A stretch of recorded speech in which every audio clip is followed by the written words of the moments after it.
Y el primero de ellos, que es intercambiadores de calor, ¿por qué es el primero? En parte porque si hay algo que ustedes, si hay un equipo que van a encontrar en su vida profesional, y que pueden considerar que es de los más comunes de encontrar, es precisamente un intercambiador de calor. ¿A qué le vamos a llamar intercambiador de calor? Le vamos a llamar intercambiador de calor a un equipo en el cual una corriente, sea de procesos o de servicio, ceda calor y otra corriente tome calor, pero que en ninguno de los dos casos esas corrientes cambien de fase. En el caso en el que cambien de fase, ya no van a ser denominados intercambiadores de calor, sino que específicamente, por ejemplo, si alguna de las corrientes, como consecuencia de ceder calor, se condensa, entonces estaremos hablando de condensadores. O si se vaporiza, estaremos hablando de vaporizadores, ¿sí? En el caso de los intercambiadores de calor, entonces estamos hablando de que no va a haber cambio de fase. Hay distintos tipos de intercambiadores de calor, algunos los van a ver conmigo, en este caso es lo que les comentaba al principio, los temas los van a arrancar y terminar con el mismo profesor. Conmigo van a ver intercambiadores de doble tubo e intercambiadores de carcasa y tubo, y con el ingeniero Kutzer van a ver intercambiadores de placas.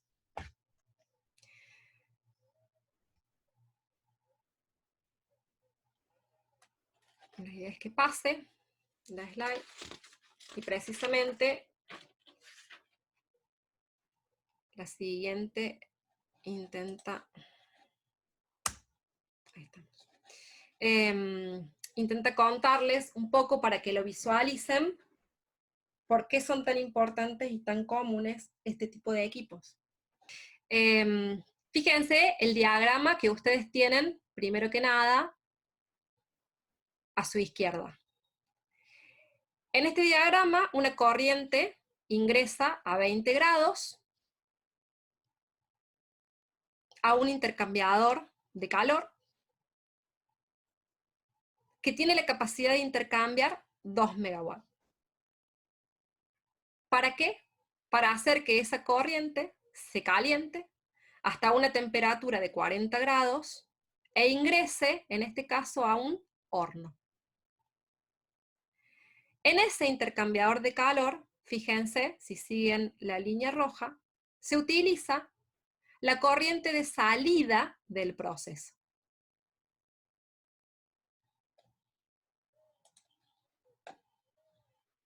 ¿Por qué? Porque esa corriente de salida seguramente tiene que ir a estoquearse a tanque y necesita ir fría, por ejemplo. Y entonces saco calor en este primer intercambiador y luego utilizo un equipo más de 4 megas para llevar esa corriente a 30 grados.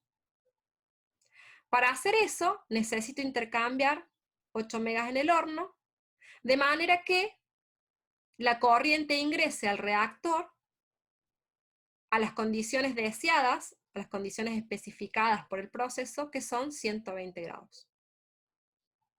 Resulta que ahora viene un ingeniero, viene alguno de ustedes, ya recibido,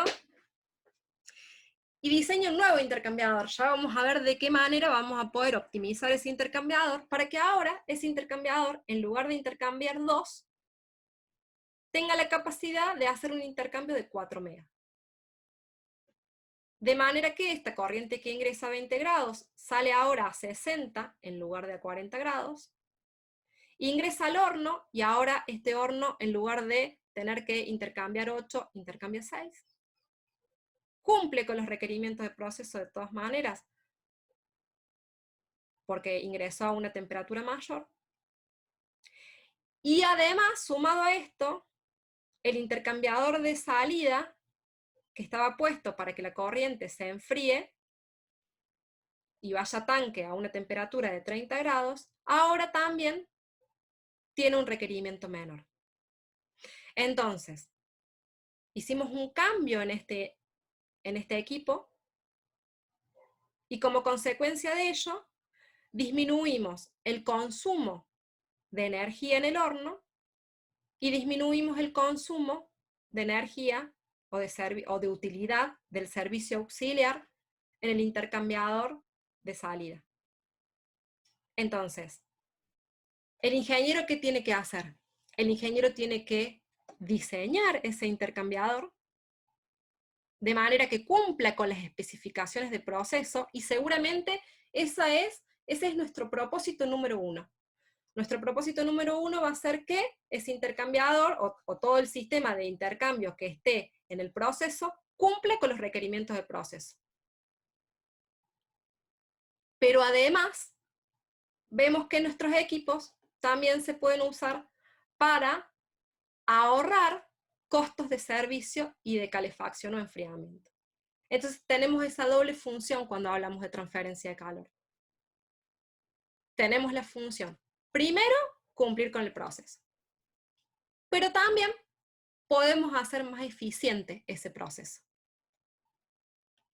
Y esos dos aspectos vamos a intentar abarcar en esta materia. Hasta hace unos años atrás, el tema de la eficiencia, no se hablaba tanto de eficiencia.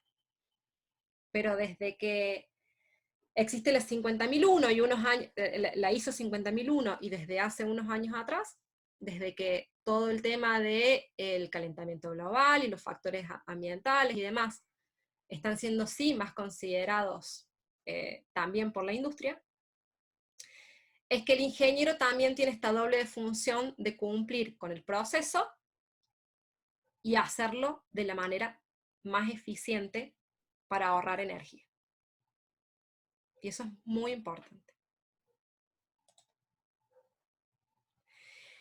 ¿Y cómo vamos a diseñar? Porque cuando yo les hablo de diseñar, seguramente ustedes tienen un poco borroso a qué me refiero. ¿Y cómo lo van a hacer? ¿No? Diseñar significa que nosotros vamos a ser capaces de especificar un equipo. ¿Sí? Vamos a poder decir, bueno, este equipo va a ser de este tipo.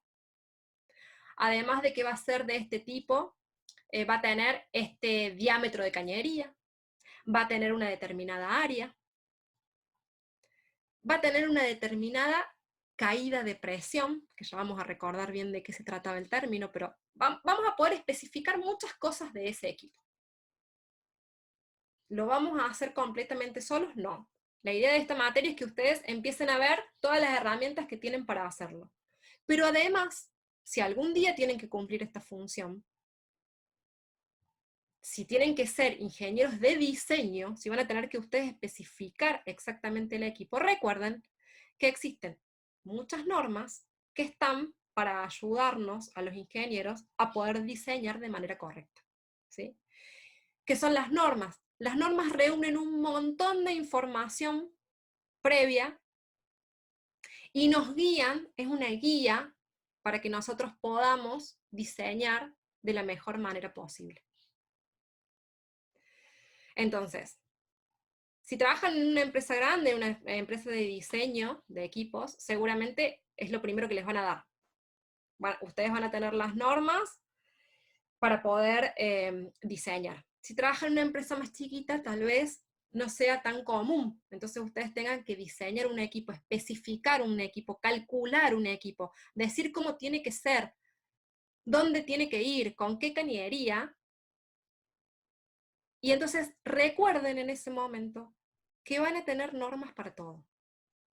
Nosotros, en definitiva, también nos basamos en normas. No directamente, lo que tienen en la slide son los nombres de las diferentes normas que sirven para diferentes equipos. Por ejemplo, la norma API 660 para intercambiadores de carcasa y tubo para servicios generales de refinería.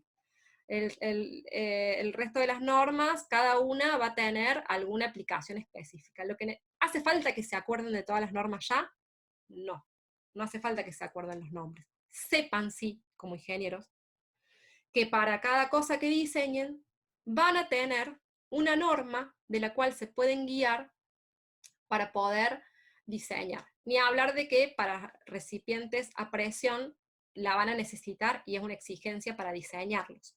Pero en general, para algunas otras cosas en las cuales no tenemos la exigencia, de todos modos ustedes van a tener las normas como herramienta.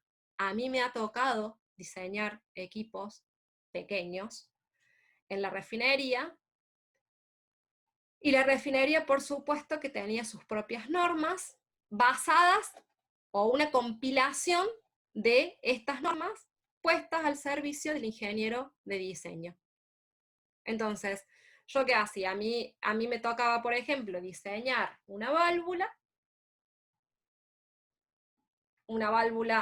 X para determinado proceso, entonces buscaba la norma que aplique a ese proceso, y la norma seguramente me decía, esta válvula tiene que tener entre este diámetro y este otro diámetro. ¿Por qué? Porque más grandes no se construyen, porque diferentes razones, pero la norma es una guía que nos acorta el camino y nos delimita el diseño. O por ejemplo, nos va a dar una indicación de cuál es la caída de presión máxima que puede tener ese equipo. ¿Sí? ¿Cuánta presión puede perder ese equipo por diseño?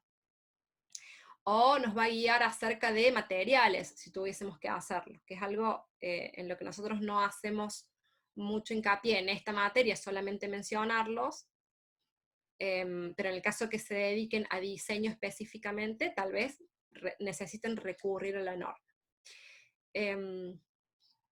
Entonces, lo que tienen que tener claro en cuanto a esto es que existen normas que nos ayudan a diseñar. Y esta slide la puse para que vean que hay diferentes tipos de intercambiadores de calor. Como verán, algunos serán más conocidos, ¿sí?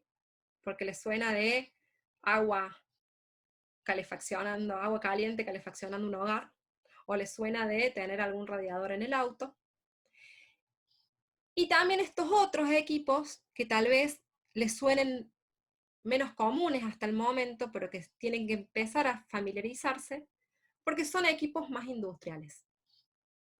Falta menos de un minuto para la charla, así que en breve se va a cortar y arrancamos una nueva y terminamos en esta slide, en esta diapositiva. Bien, esto lo puse únicamente para que ustedes tengan el panorama de que le llamamos intercambiador de calor a una serie de equipos que pueden tener diferentes formas, diferentes tamaños, diferentes usos, ¿sí? Y estos que están acá son de uso industrial.